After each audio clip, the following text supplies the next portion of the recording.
Ang technique dito guys, yung iba pagka nagki-picture, hinahawakan nilang ganyan, o, di ba? Oh my god, ito na nakikita ko na! Tita Dims! Bali guys, ito nag-gusto ng 2001. Na yung mga ginagamit dyan is seasonal flowers, depende. Tapos, ito yung mga laman. 14 functions. Hello guys! I'm back again with another vlog. And now, dito po sa vlog na to, tayo po ay pupunta sa Geneve from here sa Zermatt. So yung makikita nyo sa mga gagawin natin ngayon is from mismong Zermatt Station going sa Geneve. Tapos meron yung mga stopover, ganyan. So ngayon, samahan niyo po ako para puntahan natin ang isang lugar dito sa Switzerland na punong-puno ng mga relo, ng mga watch dahil doon to sikat. Okay? Let's go! Alam nyo, sa totoo lang, medyo malungkot po, opo. Dahil ito pong episode na to, ito na po ang last episode ng Switzerland leg dito sa Europe Travel Series na to dahil lilipat na tayo next sa Netherlands. Nasabi ko naman na sa inyo yan sa mga unang part. And let's enjoy the moment. Let's enjoy the Swiss life, Swiss living, Swiss tourist. Wow! I appreciate muna natin tong Zermatt habang andito tayo. Diba? Yan. So guys, wait lang. Bago natin tapusin, gusto ko lang sabihin sa inyo, nakalimutan ko sabihin sa mga unang part, mas magandang magpunta dito kapag winter na peak, I think. Opo. Kasi ito, papakita ko sa inyo yung picture. Para tayo nasa Finland, para tayo nasa Santa Claus Village, ganun. So if ever, kung winter kayo pupunta, ganyan yung maabutan nyo, okay? So yun lang. Here, sa Matterhorn Station, Zermatt Station. So dito tayo sasakay sa RE41, pupuntang Visp. Then 7 stops yun. Tapos lilipat tayo. Visp, papuntang Geneva Airport naman. So, grabe 2 hours. Ang haba. Total time natin 3 hours. Ay, 4 hours yung biyahe. Ang haba. So, dito natin makikita gate, glaze. Ayan, basta yan. Parang gate, platform. Yan ang ibig sabihin yan, guys. 5. Visp siya, RE41, 1437. Papakita ko lang sa inyo kung gaano po ang presyo papuntang Geneva. Ayan, Geneva. Tignan nyo, isang trip pa lang to here.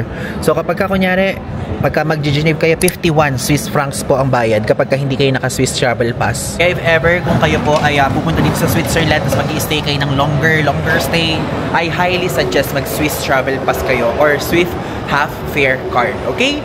Kasi much better yun. Grabe, ang bilis. Ay, naagad yung train natin. Ang bilis, oh. Ayan na. Bababa na yan. Then makakasakay na tayo. Finally, Ariel happened to me. Magna City. Nakasakay na tayo. Simulan na natin ang 4 na oras na biyahe. So guys, na-delay yung train. Tignan nyo. First time na mangyari sa atin dito sa Switzerland. So, nadagdagan lahat ng minutes kasi na mayroong technical difficulty din sa isang train. So, nadamay tayo. Pati yung mga network nadamay. So, yan. So, tingin ko baka gabi na tayo makarating sa Geneva. Buti na lang umalis na tayo. Maganda ganito. At least nakasakay na tayo. Grabe guys. Grabe yung pagkaka-delay ng mismong train. So ngayon, yung train na sasakyan natin dapat kanina, hindi na natin siya naabutan. Pero, luckily, yung next train available, direct na. Hindi na tayo lilipat. Kaya okay lang. Maghihintay nga lang tayo ng parang 30 minutes.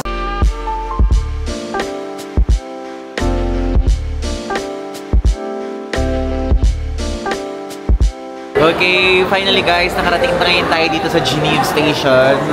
Ayan, so nakarating tayo ng around 7:50, mga ganon. So 7:54 na. So magpunta na tayo sa hotel natin, ang Hotel de Geneve. Super lapit lang niya. Like, gano'ng kalayo? 8 minutes lang na walk. Let's go. Okay, exit na tayo. Bukas na tayo magsimula mag-explore guys at gabi na. Dito. And guys, welcome sa Geneve. Sa last leg ng ating Switzerland leg. Ayan, this is what it looks like kapag kagabi. Nakakalungkot lang kasi wala na tayo mga nakikita sa paligid natin na parang nasa Lauterbrunnen, nasa Interlaken. Parang bumalik tayo sa vibe ng Zurich. Ganon. Ngayon lang tayo nakakita ng Flixbus. Alam niyo guys, yung Flixbus, isa yan sa mga mode of transportation para makalipat ng bawat country dito na mura. Sabi, inabot na tayo ng dilim. Estimated natin maaga eh. Kaya guys, hindi tayo usually nagte-train from country to country kasi usually nade-delay talaga. Buti wala tayong ganap ngayon, kundi parang nagkanda-leche-leche yung parang ibang ganaps natin, di ba? Dapat kanina pa tayo dito, mga 2 hours before. Lapit na, konting lakad na lang. Yan, ito na ang ating hotel, Hotel de Geneve. Yan. Buti bukas pa hanggang 11 yung front desk nila guys eh. Yan, push. Wala ko aso, Diyos ko. Kala ko buhay. Ito yung tsura ng lobby. Ganda. Check in. Yes, the passport, please. Yung safe pa guys. Your name, please, family name? De Guzman. De Guzman. Yeah. Okay. Thank you. Come on, De Guzman. Duncan. Duncan? Yeah,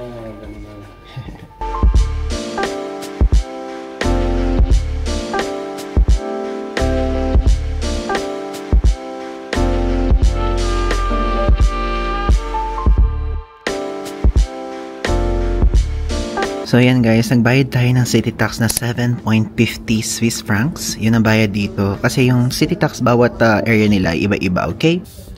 and we'll come back the parallel street to the hotel. Ngayon guys, mag-quick room tour na tayo. Like, napakabilis lang. And alam niyo, so far, naikot ko na siya. Ang okay at nagustuhan ko. Yung location nagustuhan ko din guys. At gusto kong i-share sa inyo if ever kung yun ang hinahanap nyo. Location-wise, budget-wise, okay po ito. Explain ko sa inyo later. But for now, let's start. Super simple lang. So, ayun yung pinakapintuan. Tapos ito guys, yung switch. And dito sa likod ng pinto, bubungad agad po itong toilet. So, ayan. Wala pong bidet, as usual. May tissue, and yan. Meron siyang door, yung mismo shower, para hindi maging messy, kaya gusto natin yon. And meron dyan sink. Tapos dyan, ayun yung sink. Ito, hindi to kasama guys, portable bidet. Portable bidet yan, dala natin yan. So, yun po. Dito naman sa side na to, ayan yung cabinet. At dyan sa cabinet na yan, alam niyo ba, sabi ko, sana may ventilador. Sana may ventilador. May ventilador silang pinaprovide. Tapos ito po yung tinatawag natin yung working area or work area, and good for 2 packs, ayan. And ito siya, meron siyang pa-tissue dyan, may pa-hair blower, and meron TV. Though di naman natin magagamit yan. At ang pinaka-okay guys, ang bed. Okay? So tignan nyo ang lambot. Ang lambot ng bed natin, opo. So meron 2 pillow, tapos magkabila ay merong bedside table at meron ding pailaw. Maganda yung headboard or yung frame dyan. Okay naman siya. Tapos may pa-heater dito, pero hindi natin yan bubuksan. Ayoko nakabukas yung heater. And ito po ang full-length mirror. Ayan. Tapos ito po yung baggage, yung luggage rack, pero hindi kaya at ang laki ng dala natin. Opo. Ngayon, wag na tayo magpatumpik-tumpik pa. Magkano nga ba to? Ito pong ating hotel na private room with private bathroom. Na yung bathroom ay napakaganda. Tapos yung floor size po ng hotel room ay napakalaki. Kaya pang ilapag tong XL size na maleta. Meron ventilador, may TV, may wifi, and napakalapit sa train station. Merong bus stop sa harapan. Ang presyo po nito ay 6,000 pesos per night. So, 2 nights tayo dito, bali 12,000 ang babayaran natin, okay? So, kayo po, if ever, pwede kayo makabook ng mas mura. Depende naman kasi yan sa season. Kung gusto niyo po mag-book, yung link ilalagay ko sa ibaba, okay? So far, hindi pa natin naiikot yung buo na to, na area na to, pero akin po, gusto ko po sabihin sa inyo na parang so far, 9 out of 10 siya sa akin. Tignan natin kung magiging perfect after natin mag-check out. Tapos, ang nagustuhan ko din sa kanila guys, nagbibigay sila ng ganito, your Geneva or Geneve transport card. So, pwede nyo gamitin yan sa mga tram, sa mga bus, sa mga trains, diba? And pwede nyo ito gamitin from airport going dito sa hotel and hotel going sa airport, okay? So, pwede po yan. Yung mismong transport card na yun guys, maganda yun kung hindi kayo bibili ng Swiss Travel Pass. Kasi makatipid na kayo, meron kayo nito. Kung Geneve lang naman ang pupuntahan nyo, mas highly recommended ko na wag na kayong bumili ng Swiss Travel Pass, tapos wag na din kayo bumili ng Swiss Half Fare Card, okay na to. Okay? So, ang gagawin kapag kunyari magbubook kayo, dun sa email nyo, i-email nila kayo, tatanungin nila kayo kung kinakailangan nyo ba ng transport card kasi ibibigay nila sa inyo agad-agad para kunyari dadating kayo sa Geneve Airport, yun, pwede nyo na magamit, ganyan, kasi meron tong validity kung kailan kayo mag-check-in at kung kailan kayo mag-check-out, yun lang, okay? So again, meron po tong transport card na pwede nyo magamit papunta dito, paalis, and kapag ka maglilibot kayo during your stay. Ngayon guys, meron tayong nahanap na Asian restaurant na malapit, Restaurant Kung Fu, okay? So, ngayon po, magra-rice po ulit tayo, opo. Kinakailangan natin kumain bago tayo mag-exit dito sa Switzerland ng masarap na food. So guys, ito yung itsura ng hallway dito. Ayan.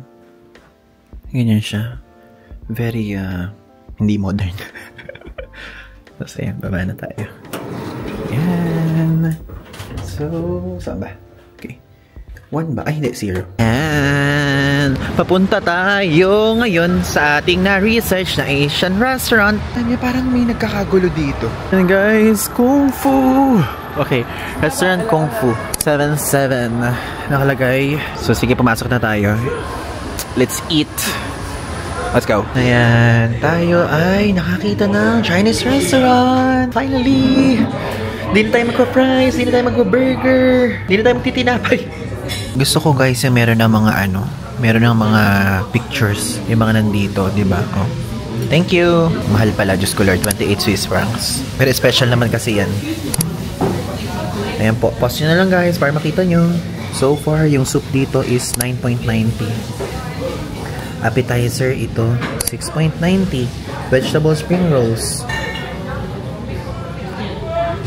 Tapos ayan, oh my god, yung chicken, 26. So 22.90 pala yun. Yan guys. Ano naman to? Wala ba na parang combo? Ganun. Parang nakita ko sa online, merong combo. So guys, naka-order na tayo at in-order natin yung chicken nila na maanghang. Hindi ko alam kung ba tayo order na maanghang. Pero kasi alam niyo parang yun yung gusto ko, yung tipong mapapaso yung dila natin sa anghang. So kung umorder tayo ng maanghang na chicken, plus umorder din tayo ng rice, na fried rice, yung parang yang chow, gano'n. Takpo po. For sure, 25 Swiss francs ang pinakamababa nito. Tignan nyo guys, this is our food. So chicken na meron siyang chili. For sure, maaanghangan tayo ng todo na to. Tapos, meron tayong rice and tap water. May baon tayo guys. Huwag kayong mag-alala, kumuha tayo sa ating hotel. Okay, let's eat. So, nangingi tayo ng ice. Meron pang kutsara. Lagyan natin. At the beginning, I started to work as a young researcher.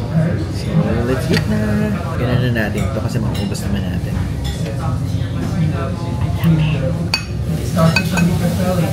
Chicken, guys. Bon appetit. And then in my PhD in Japan, I did a year at ITM. 1 year was a Ang anghang nga. Masarap pero maanghang. Pero ina-expect ko naman.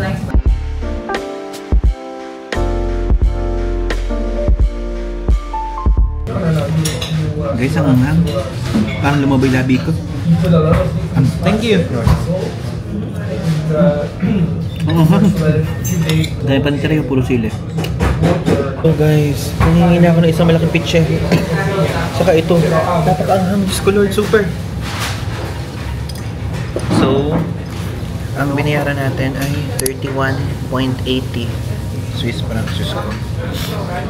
Mas mahal pa sa mas mahal pa sa cheese fondue. Sana nag-cheese fondue na lang tayo. Grabe guys, nabusog tayong tunay, opo. Alam nyo ngayon lang tayo nag-burp ng ganun. Hindi ko na syempre sinama dito sa vlog. Pero, grabe. Thank you Lord, thank you Lord. And alam nyo yung feeling na na-break niyo yung cycle. May pag ganito tayo ngayon. Wala naman tayong ganito dati. Yung parang na-break niyo yung cycle na bread, potato, tapos bigla naging rice na Asian food. Ang sarap sa feeling. Ngayon nafe-feel ko na yung mga nafe-feel ng nung mga hindi kapag kasi OFW may nagluluto ng Filipino food eh. Naalala ko yung ate ko nung nasa Qatar, nagluluto siya ng mga adobo, nagluluto siya mga ganun eh. Pero yung kapag hindi nakakakain, alam ko na yung feeling ng mga yung super crave. Ngayon lang kasi tayo nag 1 month eh. Usually kasi ang trip lang natin 3 weeks. Minsan 2 weeks. Pero ngayon 1 month. So parang pa lang natin to sa buong trip natin. Yung talagang full meal na parang Asian or parang something na pangalawa pa lang sa buong trip natin. Papangatlo tayo bukas kasi mayroon ditong restaurant si Tita. Bukas kasi sasabihin sa inyo. Ito na yung hotel natin. It's time to sleep. Tomorrow again. Good morning guys! So today is another day at ngayon po ay ang ating last full day na dito sa Switzerland and andito ngayon tayo sa Geneva. And before we start our day, meron po tayong nakita ditong restaurant, ang restaurant ni Tita Dims. Okay? So pupunta tayo doon. Filipino restaurant siya and nag-compare tayo online aside from nagkikrave tayo sa Filipino food. Isa po yun sa nakita natin online na may murang presyo. Okay? So 16 Swiss francs lang. Like entire meal na yon, may rice na at may ulam. Let's go! Pumunta na tayo doon! Itong dadaanan pala natin patungo doon sa Filipino restaurant nito napakatahimik. Opo. And so, kaliwa. Wait, parang wala pa ako nakikita. Oh my god, ito na nakikita ko na! Tita Dims! Ayan guys, Tita Dims. Philippine and Asian cuisine. Feel kayo pagiging Pinoy dito. Thank you. Merci.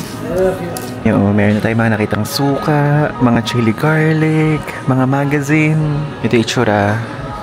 Yan. So guys, ito yung menu nila. I-pause nyo na lang para makita nyo. Pero, nag-increase sila ng price. Sa Google Maps, 16 lang to, but it's okay. So, ito yung price niya. Yung silog meals, pinakamababa, 17.50. So, madami daw yung serving dito, sabi sa Google Reviews.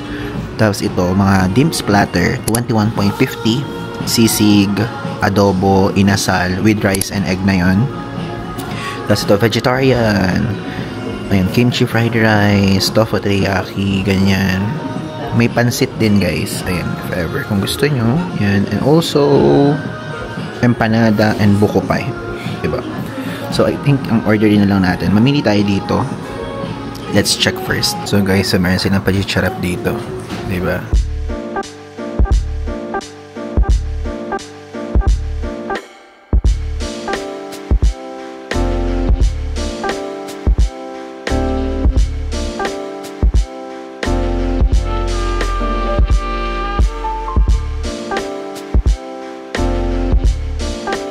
Now guys, pupunta na tayo sa United Nations. Isa yun sa mga tourist spots dito sa Geneva.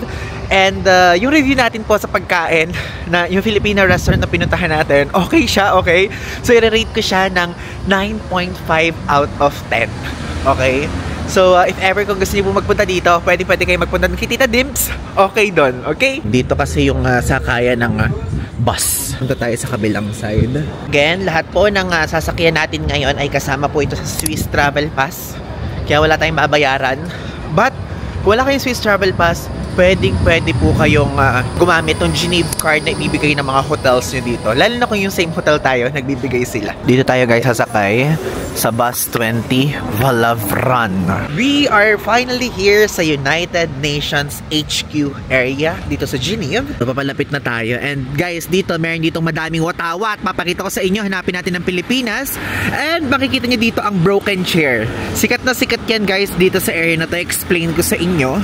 Lumapit na muna tayo. Okay, sige. Kahit malayo tayo guys, explain ko na sa inyo na yung broken chair guys na yan, isang powerful monument dito sa mismong office na to. So may 12 meters na taas yan at merong 4 na legs tapos yung isa ay broken.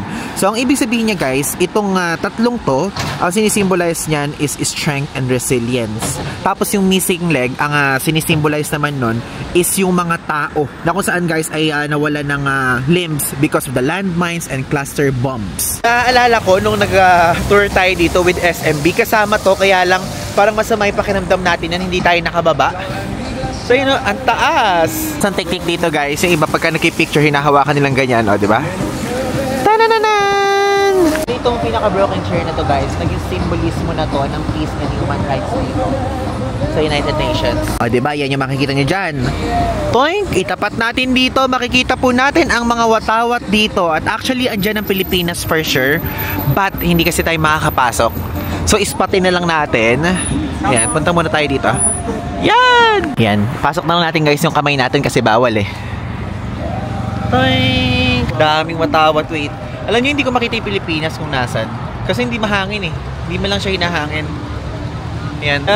Nasa likod na natin guys yung European headquarters ng United Nations. Actually ginawa ito noong 1929 to 1938 for the League of Nations guys. Hindi tayo makapasok, wala akong maipakita sa inyong iba kundi ito lang harapan nyo. Sa super laki din itong United Nations na EU headquarters.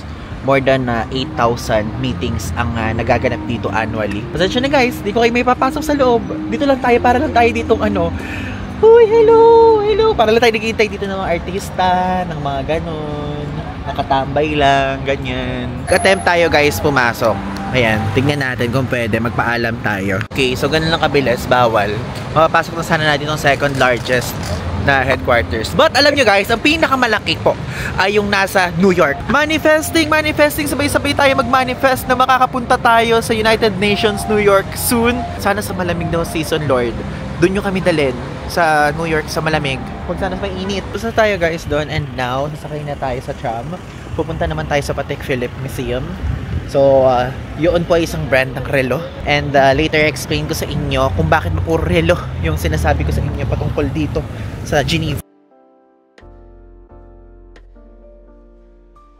Ito na guys, we're here na sa Patek Philippe Museum. Let's go inside.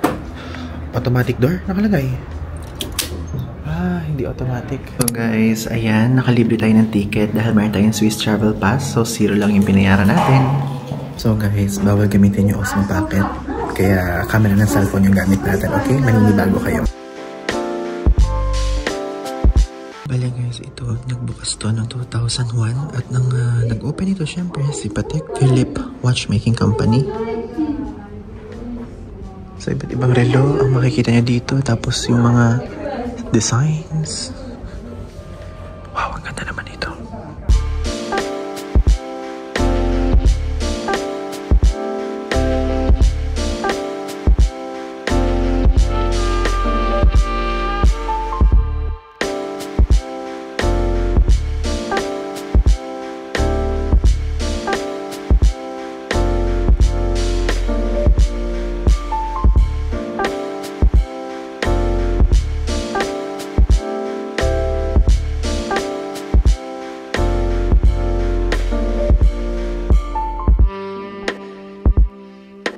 So dito guys, pinapakita sa museum na to yung 500 years na history nila sa watchmaking and also yung mga antique watches like from Switzerland, from Geneva, and even sa entire Europe makikita nyo dito.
Now guys, andito na tayo ngayon sa ating next stop, ang katedral ni Saint Peter, okay? Ito sana to, pero ang hirap, oh. Cathédrale Saint-Pierre Genève. Oh, yun yung French. Guys, alam nyo, di ba, dito sa Switzerland, tulad ng kinuwento ko sa inyo before, ang languages na sinasalita dito is German, French, ganyan. Dito sa side ng Geneva, guys, is French po ang mas ginagamit kumpara doon sa Zurich na German ang mas madaming gumagamit. Dito kasi, katabi na niya halos yung France, guys. So dito, kapag sa Geneva kayo, mostly yung mga tao, yung mga servers, yung mga menus is naka-French. Ngayon, pumasok na tayo dyan. Ito po yung entrance. And bawal ang pagkain, ha. Ayan nakalagay. And also ito po yung oras ng opening nila. So 10:00 to 17:30 usually.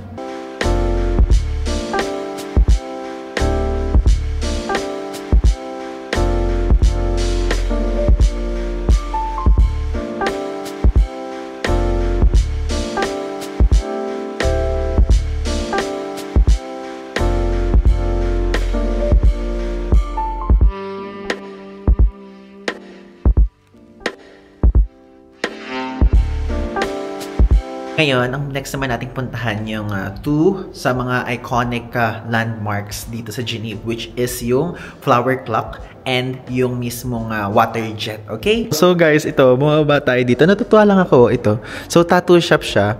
So, natutuwa lang ako. Talagang iba yung mga vibe, no? Ako kasi, guys, kapag kunyari meron tayo napupuntahan, parang meron ako mga things na parang normal lang, pero na-appreciate ko siya. Kasi hindi siya yung tulad ng sa atin sa Pilipinas. Like, wala tayong makikita ganito sa Pilipinas. Like, meron siguro sa may mga side ng Intramuros na parang medyo hawig sa mga matataas na walls na ganyan. Pero yung talagang super casual, super normal, hindi ganito, di ba? And actually, aside from that, hindi ko nga alam kung bakit tayo dumadaan dito. Hindi ko alam ba tayo dumadaan dito sa mga ganitong kaliblib na daan. So, hindi ko alam kung saan tayo dumadaan, guys. Pero ang mahalaga, sinusundan natin si Google Maps. Usually, mga pinakita ko sa inyo dito, mix siya ng nagtatram tayo at naglalakad. So, if ever, if first timer po kayo nanonood sa vlogs natin, Pwede po kayong gumamit ng Google Maps dito. Super accurate. Itatype nyo lang doon kung saan kayo galing at kung saan kayo pupunta. Guys, so tignan nyo. Pinipilahan nyo Rolex dito. If ever kung gusto nyo, ay pwede kayong bumili din dito. Alam nyo kung bakit? Alam nyo, yung Rolex, nag-originate talaga siya sa London, England noong 1905. But nung taong 1919, inilipat na nung Rolex ng kanilang headquarters from there sa London, going here sa Geneva, Switzerland. Kaya nila inilipat kasi itong Switzerland ay talagang sikat na talaga for watchmaking. Lalo na dito sa Geneva. Natin ganyan, guys. Bihira lang tayo makakita ng ganyan. Guys, ang ganda ng hotel na to. Hotel Longuemale. Basta ayan. I think deserve niya ng screen time. Kasi ang ganda. So ilalagay ko yung price dito, guys, if ever. Kung gusto niyo siyang mag-check-in. Kung kayo ay may budget at nakakaangat-angat sa life, gano'n. Ito na tayo, guys, sa Flower Clock. Diba? Napunta na tayo dyan before. And we're back! Medyo madaming tao dyan, guys. Kaya ngayon, gusto ko lang i-share sa inyo na itong flower clock po na to. Ginawa to noong 1955 as a tribute dito sa Geneva because of its watchmaking craftsmanship, history, ganyan. Kaya yan, isa na rin yan sa pinupuntahan here. Yan, medyo nawala na yung tao. And gusto ko lang i-share sa inyo, guys, na yung mga ginagamit dyan is seasonal flowers. Depende sa kung ano ang ganap dito sa Geneva. Kung summer, winter, autumn, spring, ganun. Tayo, guys, sa area ng water jet dito sa Geneva. Super iconic yan. Like, from afar, makikita nyo na agad. Basta malapit kayo dito sa area na to. And isipin nyo, yung taas niyan, guys, merong 140 meters. Okay? And per second, nakakapump yan ng 500 liters ng water. Guys, windy days, yung water dito, umaabot dito sa mga turista. Like, gawaganon dito. Pero ngayon kasi hindi mahangin eh. Tapos nakita ko kanina yung mga boat na yun. Siguro part yun ng parang mga tours nila dito. Lumalapit sila dun sa gilid. Tingnan nyo, guys, sumisilip tayo dito sa gilid ng mga relo. Pero wala silang presyo na nakalagay here. So mga Rolex po yan. Ito ba magkano? Ito merong presyo. Itong relo na to ay 25,944 Swiss francs. Ang mahal. Tapos itong jewelry na to, 28,500. Ito, mabuti naman tong Cartier. Meron siyang presyo. So ito 11,000. This one. And this one is 3,500. Pinakamura. Yan nandito. Tapos yung 16,200 yun nasa taas. Ko guys, yung sinabi kong pinakamurang 3,500, 254,000 pesos siya. So, yung isa naman, 11,000. Diyos ko, 800. Oh my God, 800. 800,000 to. 800,000 yan. Oh my God. Tapos ito naman, 16,200. Sige, convert lang natin para lang maaliw tayo. Oh my God, 1.1 million tong nasa TikTok. 1.1 million pesos. Mahal. Sabi, no? Yung mga tao may kapasidad bumili ng ganun just for a watch. I know meron tayong viewers kahit parang na ganyan. So, sana all po. Yun lang po ang masasabi ko. Sana all. Ngayon guys, it's already 5:30 PM and I have decided na mag-early dinner na tayo. And after nito ay pupunta na lang tayo sa pasalubong shop or sa gift shop dito kasi ito na yung last day natin sa Switzerland. Meron tayong nadaanan kanina dito na murang bilihan ng spare ribs. Doon na lang tayo kumain. Nakita ko 10 Swiss francs lang siya. Tapos soup na parang less than 10 din. Guys, ang pangalan ng shop, Cafe Restaurant Hunky.ch.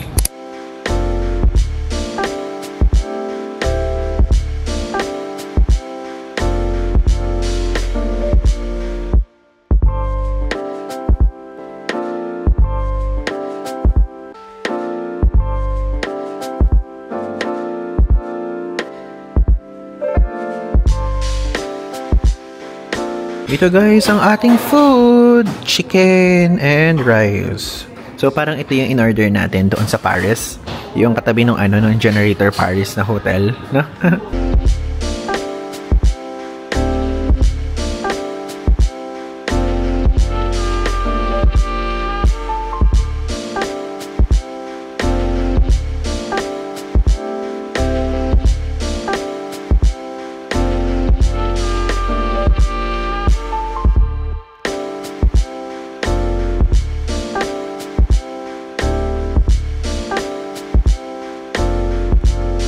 We're done eating guys and yung comment natin doon sa food is I think 8 out of 10 opo.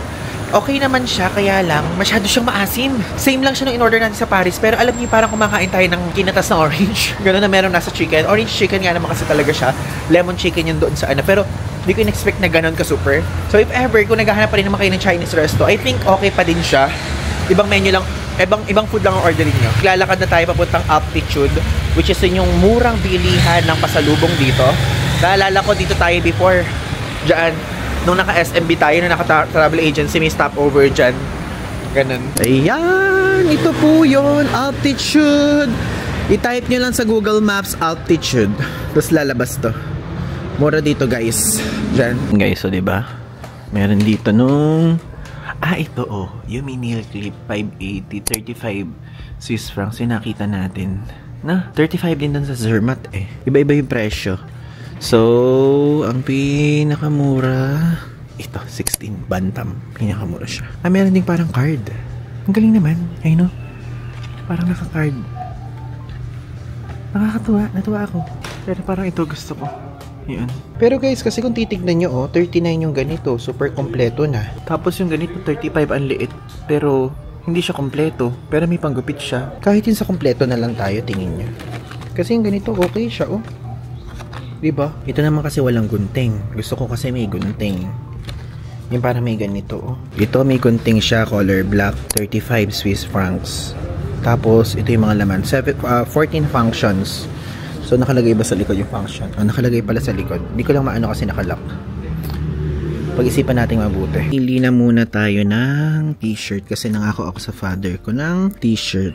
So, large size, 24 Swiss francs. Okay, sige, bili tayo. Ano ba yung maganda yung yung nakatahi? Parang maganda yung nakatahi, Ito, parang okay ito.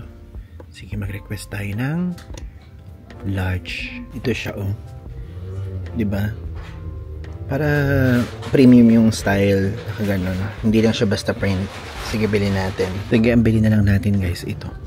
Kasi 35, 14 functions. Tapos, ito kasi gusto kong isa, kaya lang ang liit niya, pero 8 functions lang, pero 35 din, no? Bibili natin guys. Ang mahal na nito eh. Nandito din, meron din ditong bilihan ng mga magnets. I mean, section ng magnets, May 6 Swiss francs, 5 Swiss francs, 6 mga keychain.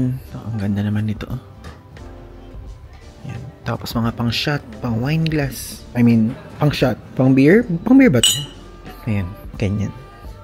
Magkano? 5 Swiss francs. Mayroon din dito guys, relo. Naalala ko yung mga kasama natin. Doon sa tour natin before, bumili sila dito ng relo. Mura daw. Magkano? 189 Swiss francs, Ayan. Good morning guys! It's time to go na. Mag-check out na tayo dito sa Hotel de Genève. And pumunta na tayo sa airport. From here naman kasi, sasakay lang tayo ng train dun sa main train station. 17 minutes lang yung biyahe. So 14:00 yung flight natin. It's already 10:47. Let's go! Time to go! Paalam, Switzerland! Lakarin natin yung train station papunta sa Genève Airport. Diyos ko, naabutan pa tayo sa gitna ng daan. Yung dito sa side ng Genève, hindi na ganoon kalamig. Like literally. We're here na guys sa Genève Airport.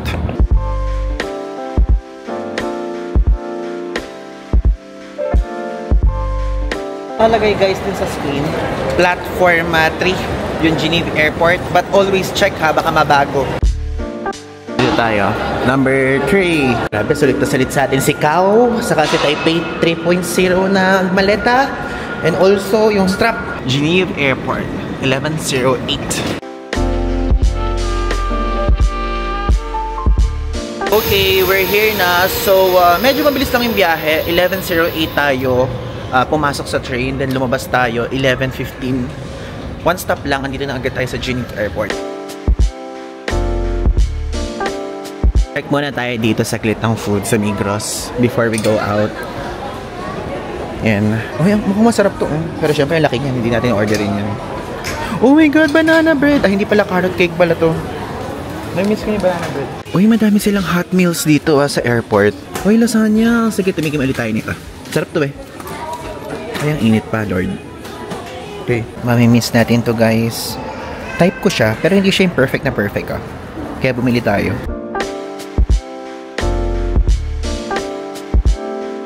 Tapos na tayong kumain and now pumunta na tayo sa airport.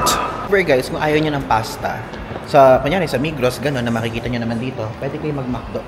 may McDo dito. And grabe mo dito gupit. Gupit na ng buhok. Random. Tapos may salon, oh. Yan, meron ding drugstore. And alam nyo, yung mga drugstore dito ay may mga pharmacy. Parang nagre-rave, no? Parang, ayan, oh. Kita nyo? Parang mga bar. Pero mga ilaw-ilaw na cross. Hindi palang agahan nyo eh. Yung pagpunta dito, tapos maglibot muna kayo dito. Madami kayo makikita. Ito, oh. Mga t-shirt. Hala!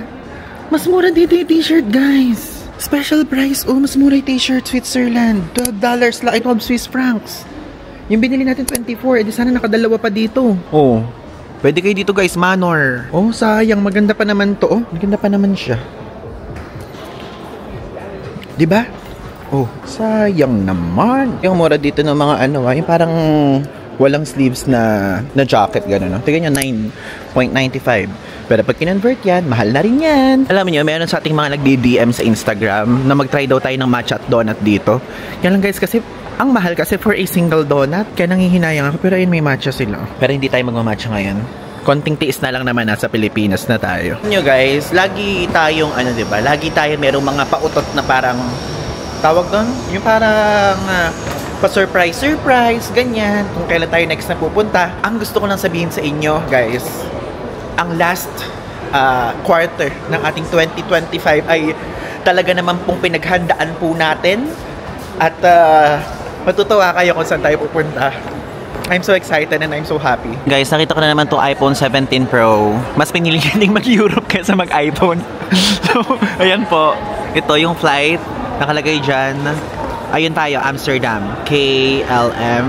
So, may check-in na. Ayan, may check-in. 116 to 120. So, tara. Akit na tayo. Ang ganda ng airport dito sa Geneva. Though, hindi pa po tayo nakakapunta sa Zurich Airport. Usually kasi yung unang punta natin dito via bus kasi naka-tour tayo, di ba? Tapos yung isa naman via train. So never pa natin na-experience yung Zurich Airport. Nyo guys, kung ano yung gusto ko ma-experience natin is yung airport ng Basel. Yung airport ng Basel, mayroon dong exit sa isang bansa, kasi isang exit naman sa isang bansa. Papakita ko dito sa inyo. Toink! Labas na. And now we're here na sa airport. So, saan tayo? Sa dulo pala. Alam nyo guys, gusto ko din makasakay tayo dyan sa Swiss na airline na yan. Manifesting soon. Sabi yung KLM ha, dulon-dulo naman. Dito. We're here na guys sa gate. And gusto kong i-share sa inyo na tayo po ay nagbayad. Nagbayad po tayo ng 37 euros kasi meron tayong excess baggage. So, 23 kilos lang talaga yung total natin. And alam ko na 23 kilos, kaya lang kasi yung Emirates natin, yung pauwi, yung round trip is 30 yun. So parang, okay, sige, hinayaan ko na ito ay magbabayad talaga. Kasi wala siyang option na magdadagdag eh. So yun, 37 euros yung dinagdag natin. And nagbayad tayo via card. Kasi yung 23 kilos, naging 27 siya. Opo. Hindi talaga kaya. Meron tayong mga biniling magnet. Ay, yung magnet pala, ang bibigat na nun. Diba? Tapos yung mga iba pa, mga chocolate, yung sa Lindt, ganyan. So yun, andito na ngayon tayo sa gate. And yung KLM ay nakashare siya sa Air France. And dito sa Sector F, basta Sector F yung tawag dito sa kanila. Dito yung mismong gate niya. And super okay lang, super dali lang, ganyan. Super smooth. Hindi ganoon ka traffic. I mean, hindi ganoon ka-traffic yung papunta dito. And also yung crowd traffic, hindi ganoon ka-traffic. Hindi tulad sa NAIA, ganyan. Kaya super bilis. Ang aga nga natin eh. 11:57 pa lang. And mamaya pang 2 o'clock yung flight natin. Diba ang aga natin dito? So yun, ito na po ang pagtatapos ng ating Switzerland leg dito sa ating European Travel Series. And I'm so happy kasi naging magandang experience natin. Madugo siya sa bulsa, opo. Yes, I know. Pero grabe yung experience naman na naibigay nito sa ating lahat, diba? So, natutuwa ako. I'm so thankful dahil nagkaroon tayo ng ganung klaseng opportunity na makapag-travel dito na talagang 2 linggo. At napuntahan natin lahat ng mga targets natin. Nakapunta tayo sa Zurich, sa St. Gallen, Bern, Interlaken, Lucerne, Grindelwald. Madami pa tayong mga napuntahan na hindi ko na maisa-isa pero napanood nyo naman na yan. So I'm so happy. Yun nga lang hindi tayo nakapag-explore doon sa Basel part. And huwag kayong mag-alala, pupunta tayo dyan sa Basel soon. And I'm so happy and blessed to have you guys joining me dito sa trip na to. Actually, hindi pa naman tapos. Ba't ba ako parang papalam na dito sa Switzerland part natin pa lang? Pero yun, thank you guys so much. And ang ating takeaway dito sa Switzerland leg na okay naman pala siya. Okay naman pala mag-travel dito ng solo, number 1. Number 2, hindi siya ganoon kakomplikado tulad ng iniisip nating lahat. I mean ako, bago magpunta dito, even before at even nung after ko magpunta nung earlier this year. So yung ganyan, parang ang hirap mag-commute pero hindi naman pala guys. So if ever kung magbasa-basa kayo ng mga articles, ng mga vlogs, like yung vlogs, and manood pa kayo ng mga ibang vlogs at panoorin nyo din yung vlogs natin previously, yung mga previous episodes. And I think makakaya nyo nang mag-commute dito. Super dali lang niya. And ang maisasuggest ko sa inyo for less hassle experience, kumuha kayo ng Swiss Travel Pass. Yung Swiss Travel Pass po, grabe yung convenience na naibigay niya sa atin. So, nakasakay tayo ng unlimited sa mga trains, sa trams, sa buses, ganyan. Iba-iba naman yung mga length. So, pwedeng ang gawin nyo ay kayo. Pwedeng magbili kayo ng 4 days, ng 3 days. Tapos, pwede din naman kayong mag 8 days. Tapos, 15 days, tulad nung atin. Actually, 14 days nga lang tayo dito. Yung isang araw hindi natin magagamit. Pero maganda na kasi yung difference niya eh. Super sulit na niya from 8 days to 15 days. Ang laking difference na sa Swiss Travel Pass. So, yun po. And aside from that, kung mahilig kayo sa museum, madaming museums ang malilibre kapag meron kayong Swiss Travel Pass. Yung listahan, ilalagay ko na lang sa ibaba, okay? Para makita nyo. Meron pang mga ibang mga scenic trains na kasama.